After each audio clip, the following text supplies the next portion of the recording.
In the last module, you learned how to create a formative assessment for student learning. In this module, we are going to talk about how to organize questions as well as delete questions that are unwanted. But before we begin, I need for you to know that everything you do autosaves.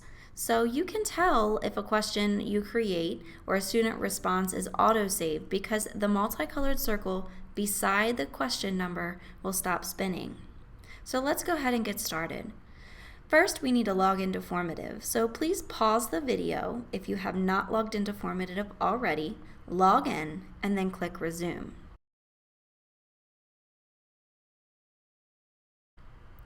Once you have made it to your dashboard, please find the assessment that you have created from the last module.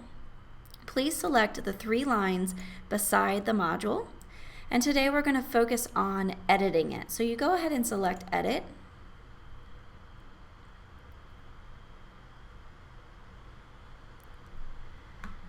The first thing that I want to do is I want to look to see what this is going to appear as towards students. So I want to click the preview option in the top center of my screen, and this will show me exactly what my assessment will look like for my students.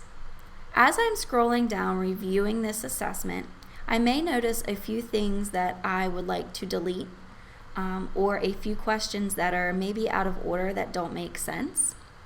It's important that you make sure that your questions are in order so that it does make logical sense to your students, especially if you use different types of questions, content, or upload and transform tool.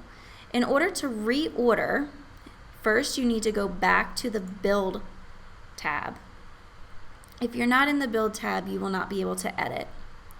Once you've done that, you then find the arrow directly across from the number and just move it in order. Click it as many times as you would like until it gets to the location that you would like it to be.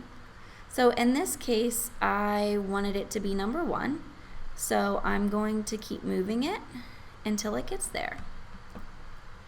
As I was previewing, if there was an image that I wanted to delete, I just simply come over to the right, find the delete button, and select the delete button.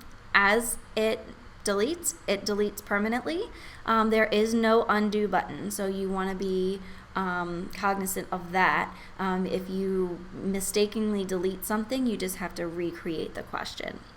So that's all there is to it. Once you've created a perfect formative assessment that is exactly what you want, you are ready to assign it to students. So in the next module, that's what we're going to discuss. So join us in the next module to discuss how to assign assessments to students.